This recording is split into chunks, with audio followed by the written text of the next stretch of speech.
Hello, everybody. Good evening. Welcome to Loving Kindness meditation here at the Dharma Bum Temple for Wednesday. It is wonderful to be here with you today. My name is Alex, and if I don't tell you later, I'll tell you now. I love you all without exception. And if you're new here to the Dharma Bum Temple, or if you're new here to Wednesday, or at least new in the online meeting, go ahead and say hi. Type something in the chat box. We'd love to hear from you. If you're not new, say hi anyway. I love it. It's called engagement. It's called, being part of the Sangha. I can't see you. I have no idea how you're feeling today. I have no idea really what you've been going through. I don't know any of these things. And so sometimes it's hard doing this class because I'm just staring at a camera. There's a little bitty teeny tiny light that's on, and that's kind of what I'm staring at. And so I don't know what's going on. So at least say hi. Let me know how you're doing. It'd be wonderful to hear from you. I'm happy to be here. So if anyone is new, usually what we do at the Dharma Bum Temple at any class is we have the short introduction. We'll do a meditation, in this case, a loving kindness meditation, also known as metta, M-E-T-T-A. And this is a wonderful word, metta. It comes from an ancient language called Pali, which is the language we think is pretty close to what the Buddha spoke. It's a dialect of Sanskrit. You probably have heard of Sanskrit. And it's a dialect of that. And as with a lot of these ancient words, this one word, when translated into English 2,500 years later, can mean lots of things. It could mean loving kindness. It could mean unconditional friendliness and goodwill. It's simply a wish to be happy. A wish for us to be happy, a wish for others to be happy. And over the last few months, and even before the lockdown and into lockdown, I've been doing it this just a little bit of a different way than it's traditionally done.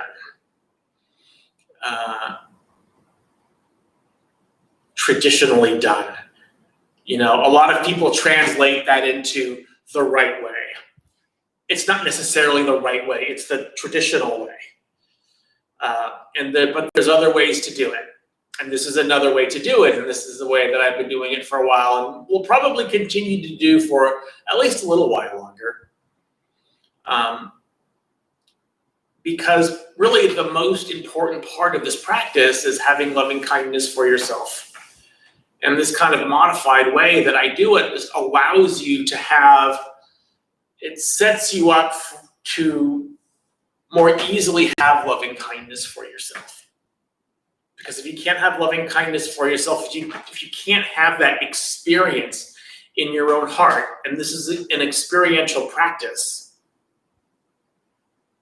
if you can't have that experience in your own heart, then you really can't properly, or not, I hate to say that properly, no, bad. You can't fully give this away and do this practice for others because you don't know how this feels in your own heart, right? And so that's why, the main reason why I do it in this modified way, especially during lockdown, it's still hard for people, even though we're pretty used to it, I would imagine. Nothing is new anymore. Back in mid-March when all this stuff happened, at least in California, March 19th is when we went into lockdown. It was all new and people were hoarding toilet paper and paper towels, and it was just crazy lines at the grocery stores and all the other stores, and it was really a time of great uncertainty and fear. And even though we're still locked down and re-locked down, Sure, there's uncertainty and fear there, especially, like TikTok, how long is this going to go on? But, it's really disrupted our life. It's really disrupted our life, and we don't like it. Human beings, boy, do we hate change. We don't like it at all. We don't like it when our comfortable life is interrupted with something new. Even when it's something good, we don't like it because it's something that we're used to. And this isn't necessarily great, but it's something that we have to do to save lives. And that's why we do this. That's why we are locked down. That's why we are told to wear a mask. No, it's not mind control. If you think wearing a mask is mind control, then your mind is already controlled. Right? So we do it as an act of loving kindness for ourselves, as an act of loving kindness for others. And as long as we stay in lockdown, I'm probably going to keep harping on that. It's okay. Because you hear a lot of things in the news, like all these anti-maskers, and, it seems the anti-maskers and the anti-vaxxers are the same people. Like the Venn diagram is just a circle. It's just another conspiracy theory. And conspiracy theories come about because of great uncertainty and great fear. So before we get into our loving kindness practice, I'm not going to do this at the beginning of this class, and instead of saving it for later, I want to talk a little bit about teachings that have been helpful for me. So there's 3 teachings that have been helpful for me. And 2 of them come from Ton Jeff. Hopefully you've heard of him by now. He's given classes here. He did an online Zoom class just a couple of weeks ago from here at the Dharma Bum Temple, website or YouTube page. And one of them comes from another monk. And so the first teaching that has helped me the greatest is from Ton Jeff, and it's something that he said about his practice. And he said, 99% of everything I've ever learned from my teacher, I learned by watching him, not from a Dharma talk. So if you take a look at how the enlightened people, or the masters, we'll just call them that, the masters act. What's their deportment like? What do they say? What do they think? What do they do? And Ton Jeff is saying pretty much everything I learned from my teacher was just watching him. What does he do? What does he say? How does he handle these situations? And so it's really important because it really reinforces our own motto here at the Dharma Bum Temple, which is think good thoughts, speak good words, do good deeds. Because what Ton Jeff is saying is I look at what my teacher thinks and says and does. And I've learned the most from that. And yes, reading the Dharma is really important. I'm going to be talking about this big giant book in here in just a minute. But that was really a kind of a profound moment for me.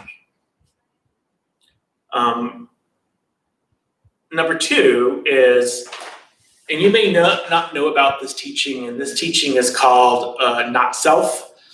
Sometimes you hear it called no self. The word is anatta. And so in the Theravada tradition, we translated that into not self. And it's a teaching that a lot of newcomers really, really like. And I like it too. And it teaches us not to take things so personally, that there isn't a person that all of this suffering can really attach to. But, although it's a good teaching, a lot of people get really tripped up by it. And they also use it as a form of spiritual bypassing to not deal with their stuff. So it can be really tricky. And it's not really for a beginner student. But the one thing that he said about that, which untripped me up, was he said the Buddha, in talking about anatta, was not trying to propose a metaphysical tenet or a metaphysical law. This is simply a strategy for liberation. And I really like that. Oh, this is just a strategy. It's not like some hard and fast law that I have to get and understand fully. It's just a practice that I have to do. This is just a strategy for liberation, to not take things so personally.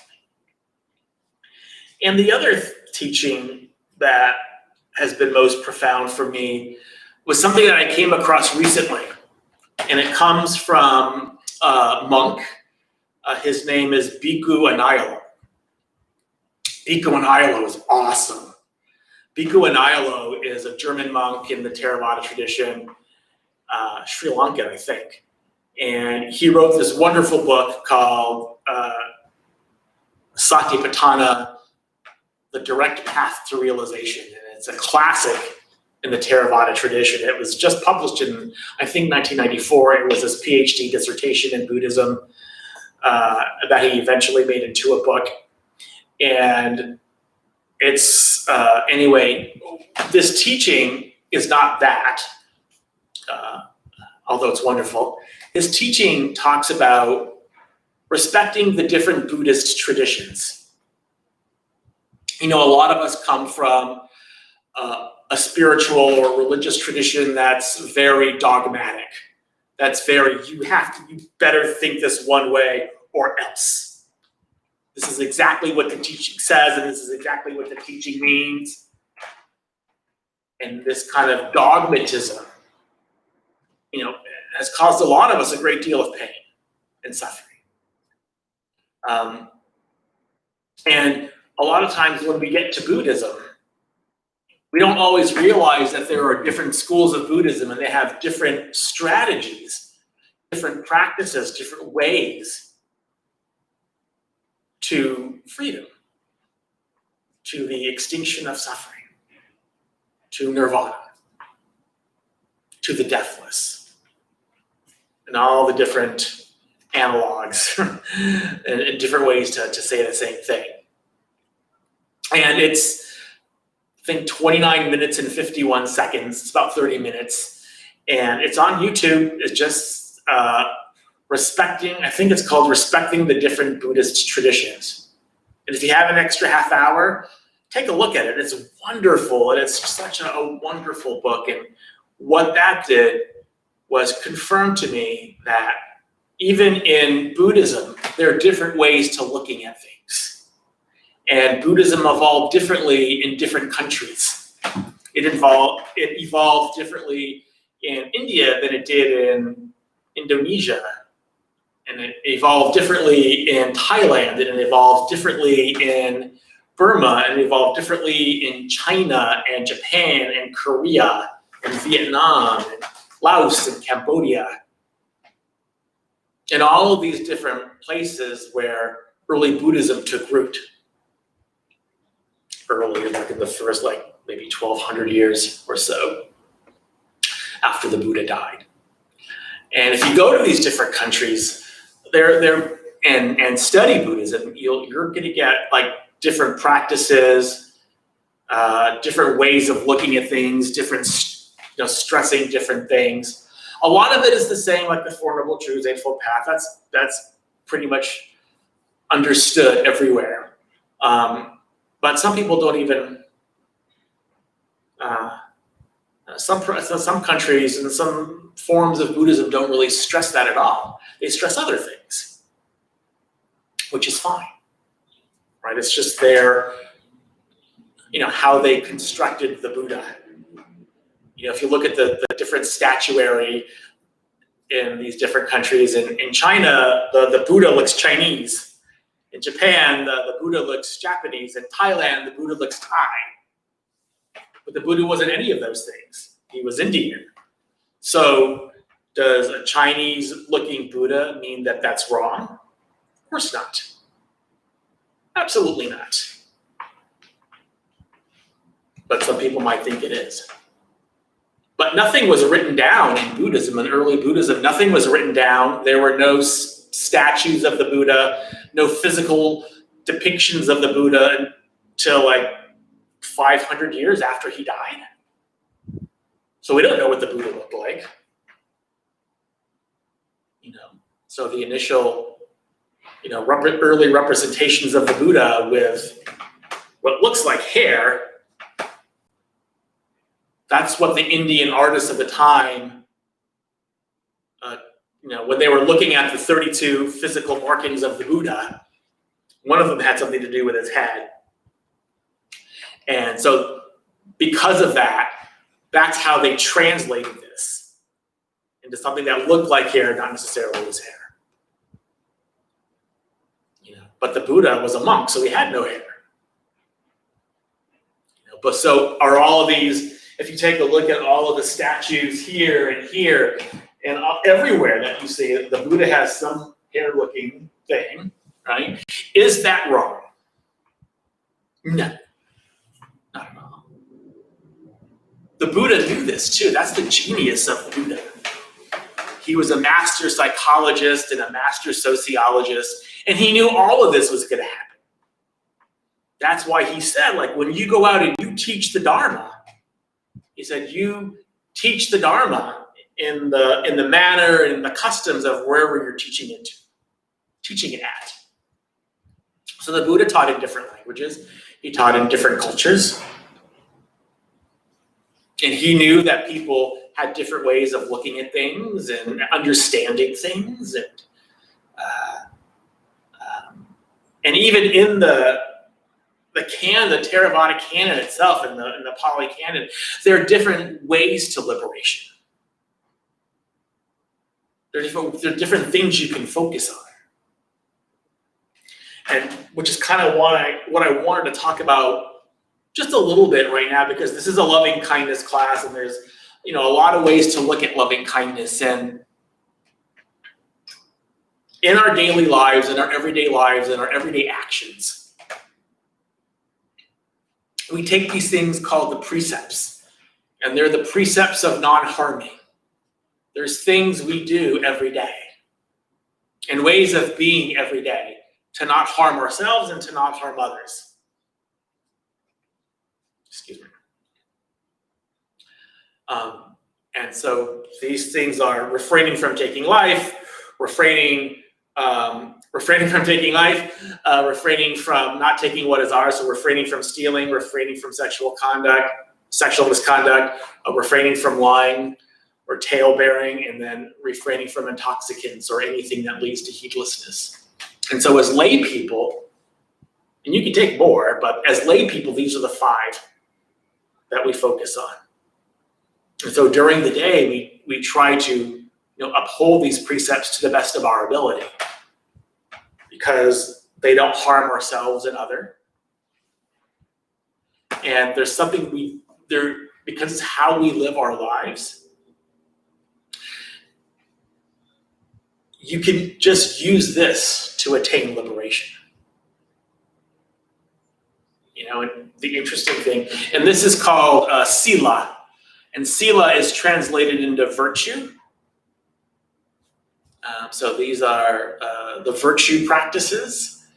Sometimes you hear the word morality. If you know me at all, you know I cannot stand that word. That's the wrong word.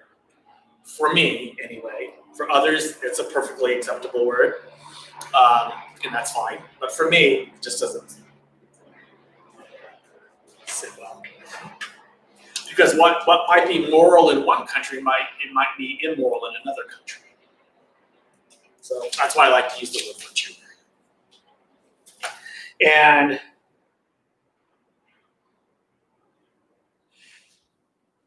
it says here, now this is a book called The Path of Purification.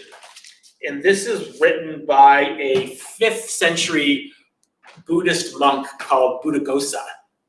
And they call him a saint, a Buddhist saint. And so he wrote this book called The Path of Purification. Purification meaning nirvana, meaning the end of suffering, right? And essentially, this is like a guidebook to the end of suffering. And it's really remarkable. And this one was translated by another Buddhist monk, called this Bhikkhu Nanamoli. Bhikkhu Nanamoli also wrote The Life of the Buddha, which is a book that I also like. Now I lost my page.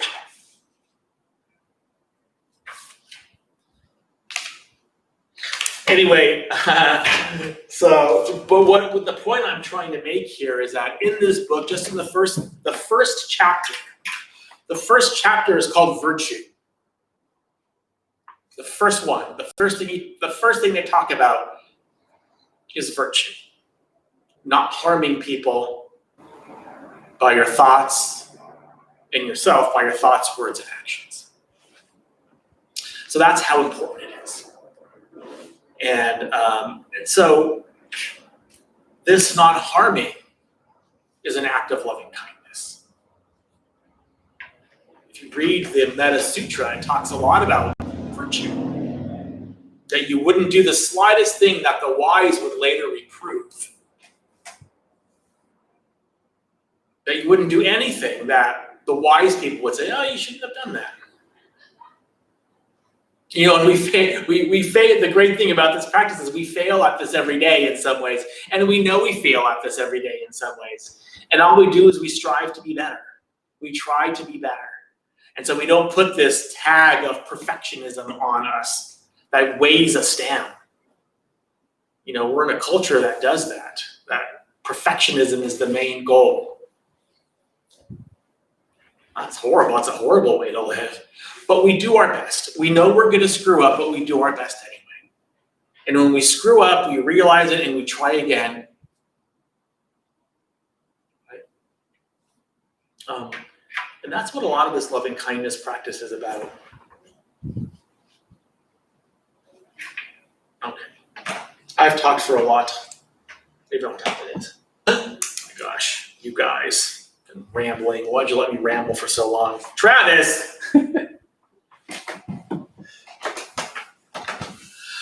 Okay, so let's do this meditation on loving kindness. Is anybody new? There was one new person. Or they weren't new, but they were just saying hello. Who said hello? Daniel said, hi. Hey there, Alex. Thank you for leading these classes. You're welcome. I'm happy to do it. And Katie said, Happy LKM Wednesday, Alex. Oh, loving kindness meditation. Thank you. Thank you, guys. All right. Okay, so let's get into the proper position for meditation. If you're in a chair like me, you just want to make sure that your feet are flat on the floor with your legs a few inches apart. If you're seated on a cushion, you just want to make sure that that your hips are higher than your legs and that you're sitting on like the forward third of the meditation cushion. And so you're kind of tilting down slightly and you have that kind of tripod that's nice and keeping you nice and steady. So if you remember anything, just remember to keep your back straight.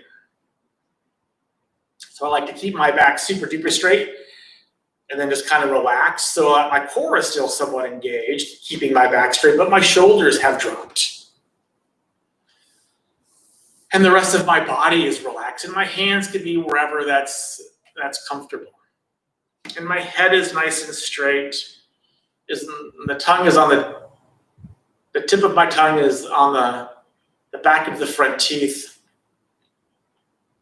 The eyes can be closed or open. Usually in the West, it's just easier to close them. But if you don't want to do that, you don't have to. You can just close them halfway and look 45 degrees down past your nose. That's okay too.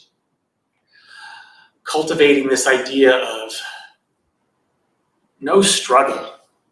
We don't want to struggle with anything. We don't want to struggle with our practice, and we don't want to struggle with our our seated position. We want to get in a nice, firm, but comfortable position. And just do our best just to stay there for the duration of this meditation. Okay.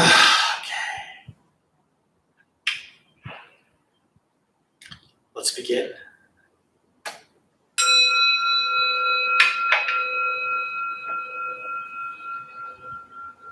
So just allow your eyes to close.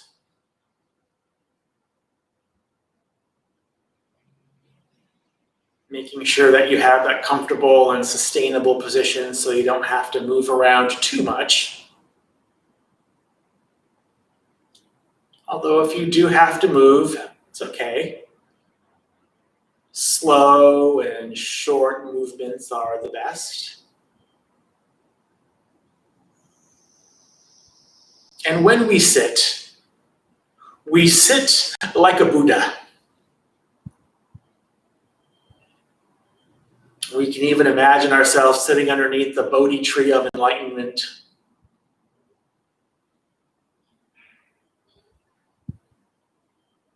Striving to reach the end of suffering. And in this practice, to purify our heart and mind with the practice of loving kindness. Taking a deep breath all the way in.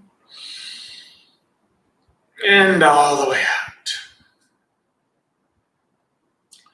Not forcing it, letting it be quite easy and quite natural.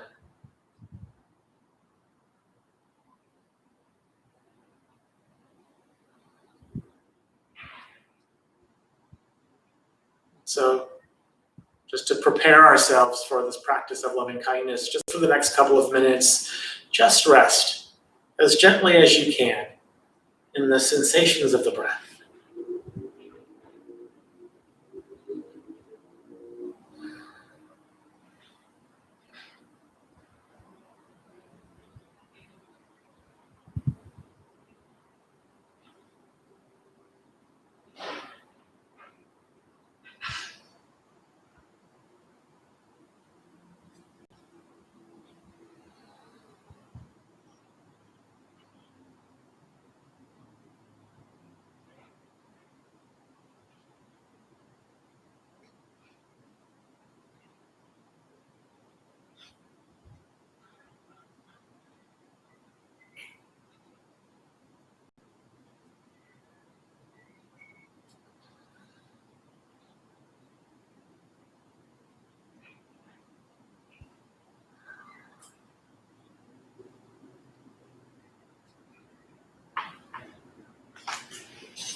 And now to begin our practice of loving kindness, we're going to start with a benefactor. And a benefactor is someone who has shown us great love and great kindness. Someone it's really easy to do this practice for. It could be,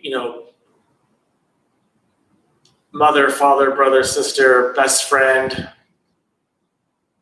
or just someone who you really respect, whether you know them personally or not.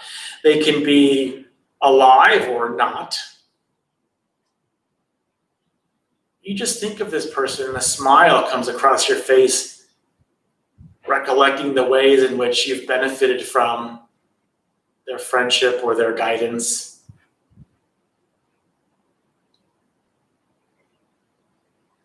So there's a couple of different ways you can do this. You can slowly repeat phrases of loving kindness for them. Phrases like, may you be happy. May you be safe from inner and outer danger. May you be well in body and mind. May you be at peace and live at ease in this world. And so you can repeat one or more of those phrases, or you can simply imagine yourself radiating loving kindness from your heart to theirs. And this beam of loving kindness can be any color, it can be any vibration, it could be, have butterflies in it. Whatever works best for you is fine. It also helps to smile while you're doing this.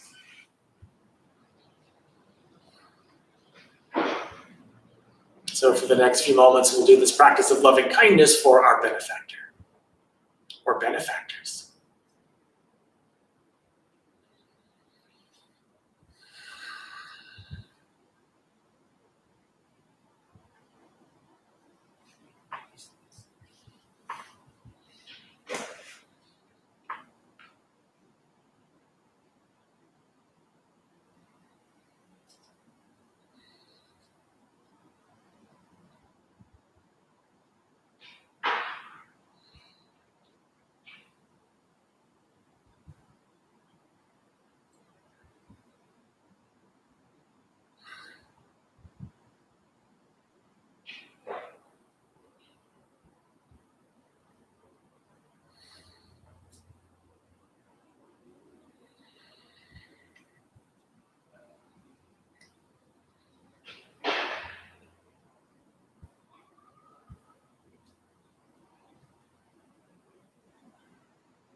And now we can shift our focus just a little bit from doing loving kindness for our benefactor to now imagining our benefactor doing this practice for us.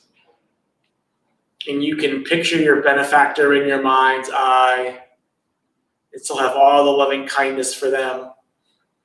But now you're going to imagine your benefactor either repeating these phrases for you, the same phrases you did for them, or imagining them shooting a loving beam, a beam of loving kindness from their heart to yours. If they've meant so much to you, undoubtedly they love and care for you. Or else they wouldn't have been so meaningful to you.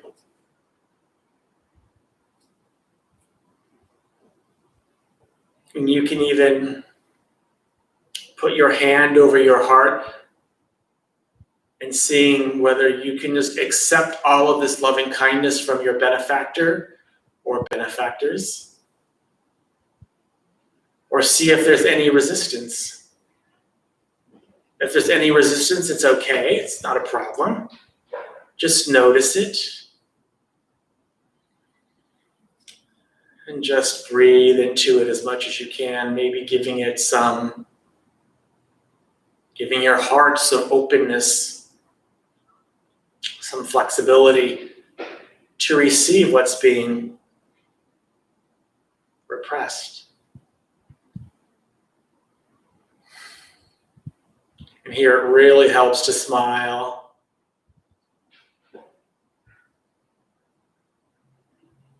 For the next few moments, we'll imagine our benefactor doing this practice of loving kindness for us. And our practice is just to receive this.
And now we can shift our focus again to now we're going to do this practice of loving kindness for ourselves.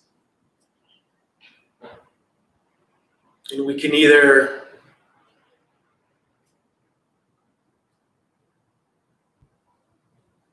say the phrases, may I be happy, may I be safe from inner and outer danger, may I be well in body and mind, may I be at peace and live at ease in this world. Or we can just imagine our heart getting bigger, giving ourselves loving kindness.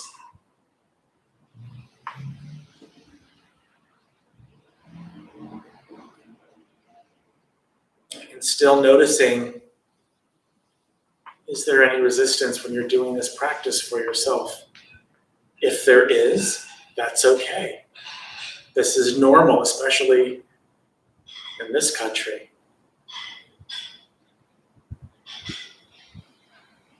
You can breathe into that tension and smile.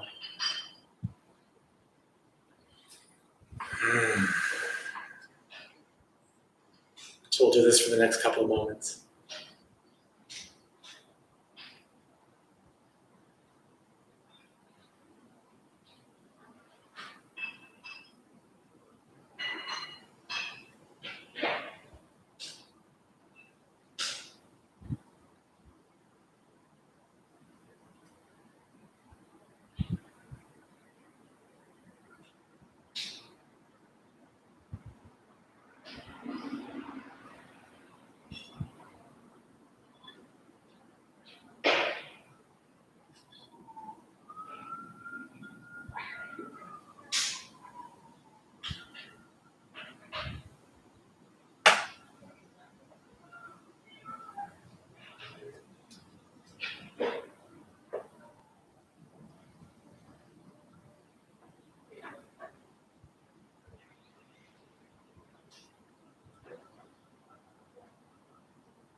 And finally, we can do this practice of loving kindness for either all beings in all directions. You can do it for a specific group of people. The choice is yours. I like just to do it for all beings in all directions. Why not just go big? Your heart can take it. Your heart has the capability of encompassing everything, such as this power of loving kindness. May all beings be happy. May all beings be safe.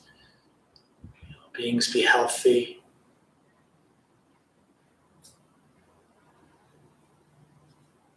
We'll just do this for the final few moments of our practice.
just open your eyes when you're ready and take the next 60 seconds out in silence as you stretch your arms and you stretch your legs, keeping that mindfulness of loving kindness about you.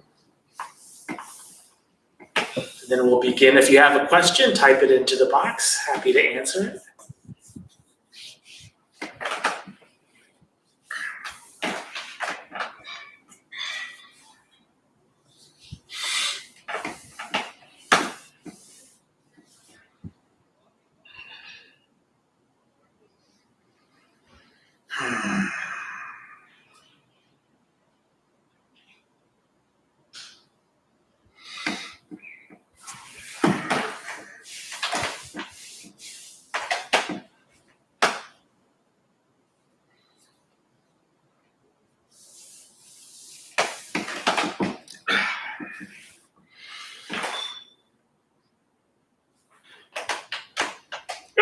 Okay.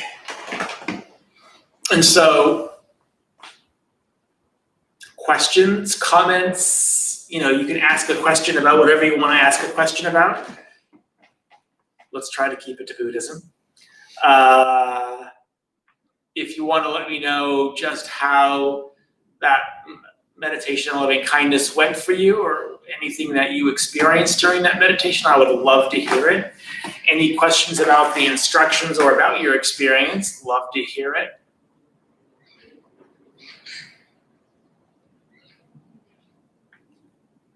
And what did I want to say before then? I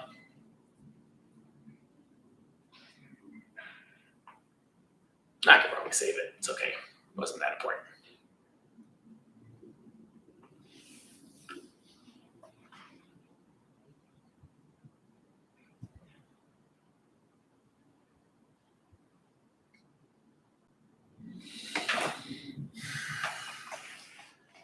So Daniel shared a little earlier. Yeah. Today I was challenged by making decisions that clearly gave me pleasure but didn't make me happy.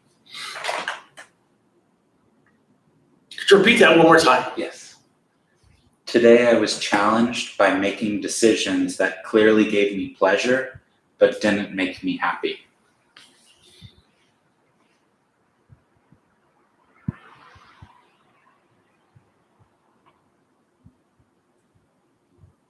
So are you saying, Daniel, that these decisions that you made, the pleasure was fleeting, in that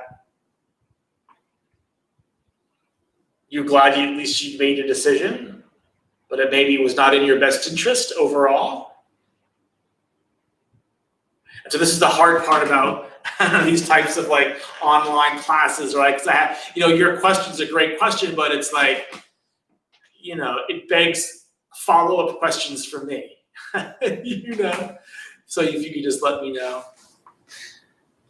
He said, I've been really focused on my practice since I found the temple since March, but now I found a new hobby, stocks, that are fun but are upsetting my peace. Yeah. Right, stocks. Yeah, one time a former coworker who was really into stocks, he's unbelievably smart. I mean, so flippin' savvy about stocks and shorting and all these different types of terminology. He has this application called Thinkorswim. I think it's from TD Ameritrade or something like that. And it's just insanely confusing to me. And it's he tried to explain all that, but it was way over my head. So it's easy to get kind of bogged down in distractions when you're in, especially this lockdown. My distraction is Twitter. I flick through Twitter a lot. I scroll through a lot more than I probably should. And so it takes a lot for me just to say, Alex, put the phone down. This isn't bringing you any happiness. Why don't you read? Why don't you meditate? Why don't you do all these different types of things? And so the first thing that I would do and this is what I do, and I always say to myself, I always ask myself this question: does this lead to the end of suffering, or does this lead to more suffering? And usually, does this lead to the end of suffering? That answer is no, because Twitter is not my spiritual path. It's not part of the Dharma. Neither is Facebook. Neither is Instagram or Twitch or whatever else they use, Snapchat, I don't know. Neither is, stocks, or neither is whatever hobby I've engaged myself in. So we have this wonderful opportunity in lockdown to do this thing called meditate, to read more about the Dharma, to meditate, to watch Dharma talks, to go to classes like this one, to do all these different types of things. And it's understandable that we would do the thing that's just a distraction, because that's what we've been doing our whole life. When things get a little uncomfortable, what do we normally do? Myself included. We engage in a distraction. There's some discomfort there. So we meet this discomfort by not looking at it, not thinking about it. Oh, I think I'll go watch TV. I think I'll go play the stock market. I'll, do whatever it is I need to do. But when you get the urge, and I do this a lot too, when I get the urge, it's like, does what I want to do lead to the end of suffering, or does it add to my suffering? And I'll be honest, sometimes I know it leads to more suffering. I just do it anyway. That's also normal. But more often than not, I can just say, no, I don't need to do that. I can do something else that's more healthy and constructive and productive. So yeah, totally normal, Daniel. I get it. I feel you.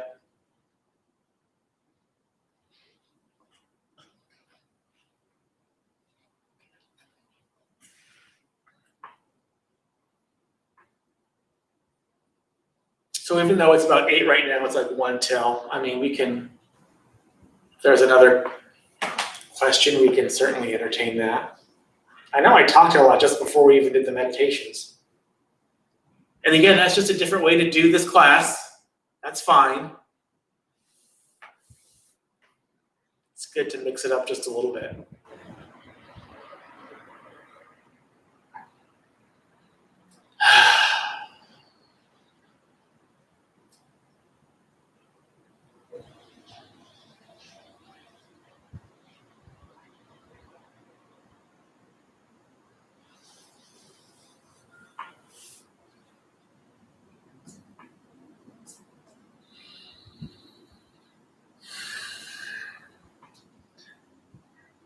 Katie shared distraction is a good way to put hobbies or interests that don't serve us and only delay our end of suffering. Oh yeah, absolutely. And sometimes hobbies are fine. Hobbies are great. They're wonderful things to do, and they engage our mind, and they're fantastic. I'm not saying like never do it. Even with the stocks, I'm not saying never do it. I'm just saying, ask yourself, why am I doing this? If you just want to kind of engage your mind for a while, and that, hey, I really maybe you like to knit. I just want to knit. There are a lot of knitters now. That's great. Go knit for a while, and that's a wonderful thing to do. Right? Just let's try to have some discernment of why we're doing what we're doing. That's all.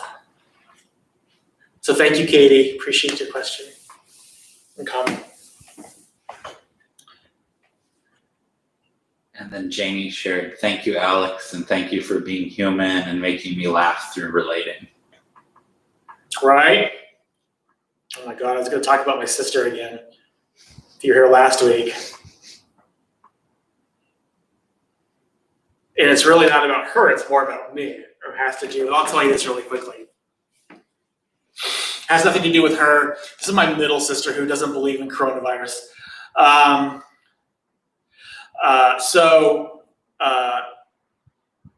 Back in 1992, she was getting married and she was converting to Judaism.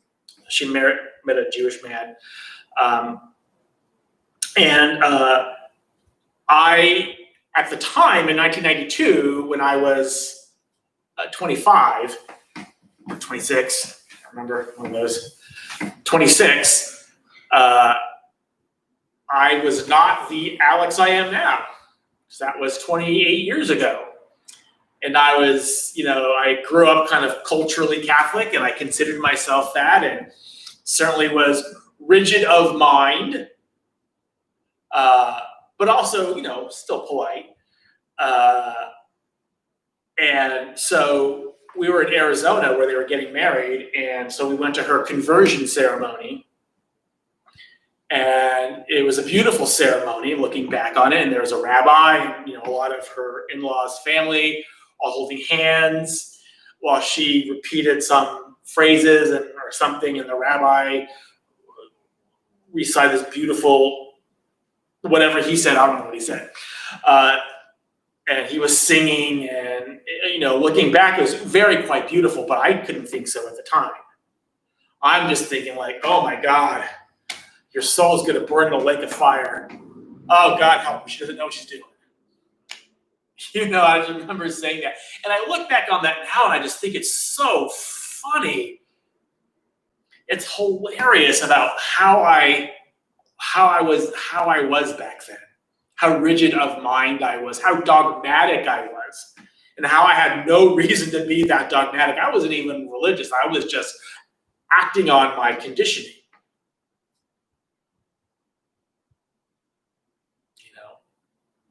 And so yeah, I don't know. I was kind of thinking about that. I really said those things. I really was thinking those things like, oh God, your soul's gonna burn in the lake of fire. Oh my God, no. Anyway,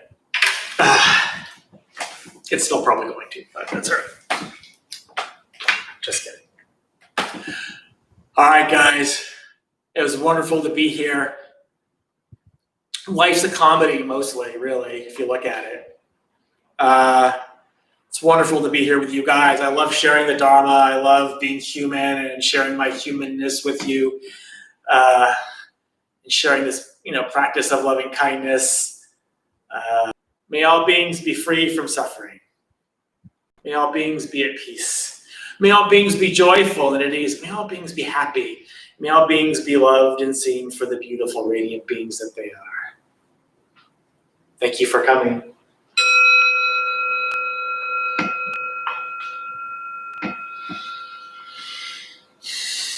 All right, guys, we'll see you next time. Bye now.